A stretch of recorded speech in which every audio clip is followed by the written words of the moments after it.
ఇప్పుడు అంటే మీ శాఖ కాకపోయినా కూడా ఇక్కడ ఆంధ్రాకి సంబంధించిన విద్యా సంస్థల్ని మెల్లిగా ఇక్కడి నుంచి తోలి ఇక్కడే తెలంగాణకి సంబంధించిన విద్యా సంస్థల్ని ఎంకరేజ్ చేయాలనే ఒక సంకల్పం వినిపిస్తుంది, వాస్తవం? అట్లాంటి చర్య ఏది కూడా జరగలేదు. చాలా స్పష్టంగా చెప్పినారు ముఖ్యమంత్రి గారు. నారాయణ చైతన్య ఇవన్నీ ఉన్నాయి, వాళ్ళందరూ కొనసాగుతున్నారు. ఒక్కరు కూడా ఒక బ్రాంచ్ మూసేయలేదు. నాకు తెలిసి ఈ మధ్యకాలంలో ఇంకా ఒకటి 2 కొత్త బ్రాంచ్లు కూడా పెట్టినా తెలిసింది. హైదరాబాద్లోనే కాకుండా గ్రామీణ ప్రాంతాలు కూడా ఇంకా కొన్ని బ్రాంచ్లు పెంచినారని తెలిసింది నాకు. ఎక్కడ కూడా అటువంటి వివక్ష ఎప్పుడు లేదు, అట్లాంటి ఆలోచన కూడా లేదు. బయట దేశాల నుంచి వచ్చి పెడుతున్నారు యూనివర్సిటీలు, బయట రాష్ట్రాల నుంచి వచ్చి పెడుతున్నారు ఇన్స్టిట్యూషన్స్. అటువంటి సందర్భంలో ఇక్కడ అట్లాంటిది ఎప్పుడు కూడా జరగలేదు. పైగా ముఖ్యమంత్రి గారి యాటిట్యూడ్ ఎట్లా ఉంది అనే విషయంలో కూడా ప్రజలందరికీ కూడా తెలుసు. మొన్న జిహెచ్ఎంసీ ఎన్నికల్లో కూడా ఆ ప్రాంతం నుంచి వచ్చి ఇక్కడ సెటిల్ అయిన మిత్రులందరూ కూడా ఇది మేము హైదరాబాద్లో మా హైదరాబాద్ మేము కూడా టీఆర్ఎస్లో ఉంటామని చెప్పి వాళ్ళు వన్ సైడ్గా ఓట్లు వేసిన సందర్భం కూడా మనం చూసినాం. అక్కడ అట్లాంటి వివక్ష ఇక్కడ చిన్న విషయం మాత్రం కూడా లేదు. ఆ ఫీలింగ్ అంతా విభజన జరిగి రాష్ట్రం ఏర్పడ్డాక పోయిందంటారు. అంతకుముందు కూడా మేము ఆ ఫీలింగ్ తీసుకురాలి. ఇక్కడ కూడా మీరు గమనించాల్సింది ఏంటంటే కేసీఆర్ గారు ఉద్యమ ప్రారంభం సందర్భంలో చెప్పినారు, మనం ఉద్యమాన్ని ఎట్లా నడపాలనే చర్చ వచ్చినప్పుడు ఇది ఎవరికో వ్యతిరేకమైన ఉద్యమం కాదు, మనది మనకు కావాలనే ఉద్యమం. మన రాష్ట్రం మనకు కావాలి అని కోరుకుంటున్నాం తప్ప ఎవరో వెళ్ళిపోవాలనో ఎవరికి ఏదో నష్టం జరగాలని మనం కోరుకోవడం. This is fight for state, it is not a street fight అని చెప్పి చాలా క్లియర్ చెప్పినారు సార్ ఆ రోజే.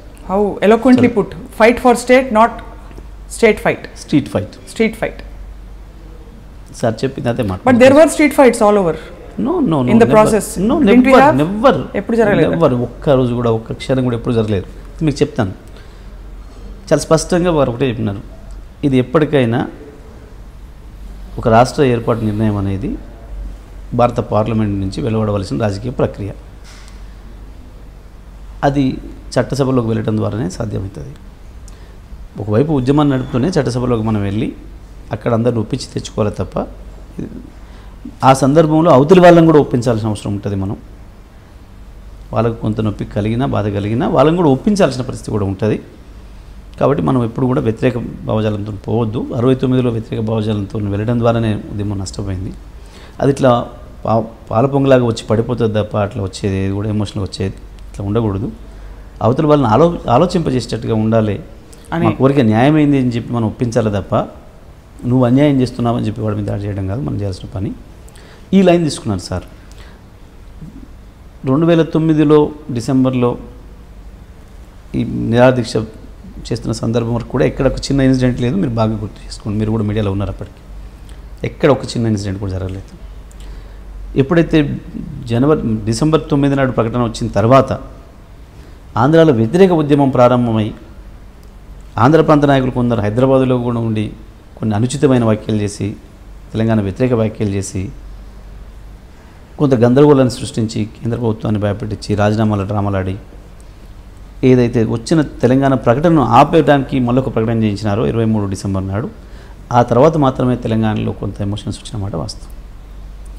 మీకు ఆ గ్యాప్ పీరియడ్లో చూడండి, ఆ 10 రోజులు 9 నుంచి 23 వరకు ఒక్కసారి మీరు మీడియా టేబుల్ పరిశీలిస్తే పత్రికల్లో వార్తలను చూస్తే ఏ ప్రాంత నాయకులు ఎట్లా రెచ్చగొట్టే పద్ధతులు మాట్లాడినారు అని కనిపించిపోతాయి, స్పష్టంగా కనబడుతుంది మీకు. అంత వాళ్ళు చేసిన సందర్భంలో కూడా తెలంగాణ వైపు నుంచి మేము ఒక్కరం కూడా ఒక మాట అంటే అలా అడిగితే దెబ్బ తగిలిన వాడు నొప్పెట్టేవాడే కదా అరుస్తాడు అంటారు. మాకు దెబ్బ తగిలింది, మాకు నొప్పెడుతుంది, మేము అరుస్తున్నాం. అదే అక్కడే కదా మేము అంటున్నాం. అదే మీకు దెబ్బ ఇవ్వలేదో మేము మాంతలు మేము విడిపోతున్నట్టే దెబ్బ తగిలిందని మీరు అంటే 60 ఏళ్ళ నుంచి మీరు మమ్మల్ని మీ కాలు కింద తొక్కి పెడితే మేము ఎట్లా బాధపడాలి అనేది కూడా అర్థం చేసుకోమని చెప్పినాం. మేము మీ కాలు కింద నుంచి బయటపడితేనే నీకు బాధ అంటే నీ కాలు కింద ఉంటే నాకు ఇంత బాధ ఉండాలి. అది అర్థం చేసుకోవాలి. ఇది ఎట్లా అవుతుంది? మేము ఆ రోజు అన్నది వాస్తవం అని వాళ్ళు నిరూపితమైంది కదా. మీకు ఒక విద్యుత్ శక్తి విషయంలోనే కనిపించింది కదా మేము చెప్పింది నిజమని. ఒక విద్యుత్ శక్తి విషయంలోనే కాదు, ఇవాళ నిధులకు సంబంధించి చూస్తూ ఉన్నాం. గతంలో మేము చెప్పినాం నిధులు మావి అక్కడ వాడుతున్నారు అని చెప్పి. ఎందుకు అవుతుంది? బాగా అంచెలు మేమేం తెచ్చుకోవట్లేదు. విజయవాడలో కట్టే ట్యాక్స్, గుంటూరులో కట్టే ట్యాక్స్ను, విజయవాడలో కట్టే ట్యాక్స్ను, అమలాపురంలో కట్టే ట్యాక్స్ను మేము ₹1 తెచ్చుకోవడం లేదే. ఏ రాష్ట్రం ఫండ్ ఆ రాష్ట్రానికి ఉంటుంది కదా. మంచివన్నీ మీకు వచ్చేసాయని హైదరాబాద్ లేదు, మా గుంటూరు మాకేం రాలేదు, అమలాపురం మాకేం రాలేదు, బెజవాడ మాకేం రాలేదు, వాళ్ళకే ఉంది. మంచి డెవలప్ ఏ ప్రాంతానికి ఆ ప్రాంతమే ఉన్నది తప్ప మంచి మీకు వచ్చి చెడే మాకు వచ్చడం లేదు కదా. ఎక్కడే ఉన్నాయి, అక్కడ ప్రాజెక్ట్ ఇక్కడికేం రాలే, పోలవరం మాకేం రాలే, బ్రహ్మంగారి మఠం మాకేం రాలే, ప్రకాశం బ్యారేజ్ అక్కడే ఉంది విజయవాడలో, మాకేం రాలే, నల్గొండకి రాలే, లేకపోతే రంగారెడ్డికి రాలే, ఎక్కడెక్కడే ఉంది.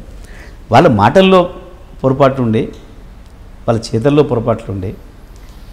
ఇవాళ మా గ్రామాలలో ఆశ్చర్యపోయినారు ప్రారంభంలో ప్రజలు. ఒక్క ఊరికి నెలకు 10 లక్షల రూపాయలు వస్తూ ఉన్నాయి.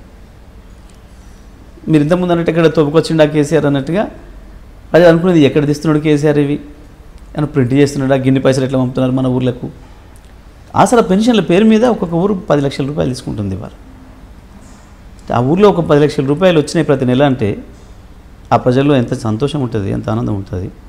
ఇవాళ మీరు ఏ గ్రామానికి వెళ్ళి చూడండి తెలంగాణలో, గతంలో మీరు ఒక 2 సంవత్సరాల క్రితం వాళ్ళ ఫోటో ఉంటే చూడండి, ఇప్పుడు చూడండి, పెద్ద మనుషులు 60 ఏళ్ళు దాటిన పెద్ద మనుషులలో కూడా ముఖాల్లో ఎంత తేజస్సు ఉందో, ఎంత కళ కనబడుతుందో. అన్నిటికీ మించి పెరిగిన వాళ్ళ గౌరవం, వాళ్ళ ఇంట్లో వాళ్ళ కొడుకులు వాళ్ళని గౌరవించే పద్ధతి, వాళ్ళ మనవరాలు గౌరవించే పద్ధతి, వాళ్ళకి ఇవాళ చాలా తృప్తిగా ఉన్నారు. ఇంత వరుస 2 సంవత్సరాల కరువు పరిస్థితులలో కూడా తెలంగాణలో ఎక్కడ కూడా ఒక రాకెలతో పడుకున్న సందర్భం లేదు. చాలా సందర్భాలు మా గ్రామాలకు వెళ్ళినప్పుడు అంటుంటారు ప్రజలు, సరే ఇప్పుడు ఈ సందర్భంలో కనుక గత పాత ప్రభుత్వమే కనుక ఉంటే ఇవాళ ఏమయ్యేదో ఊహించుకోవడానికి భయంగా ఉంది మాకు. తెలంగాణ పరిస్థితి ఎట్లా ఉంటుండనే గ్రామాలు వలకాడలేదు.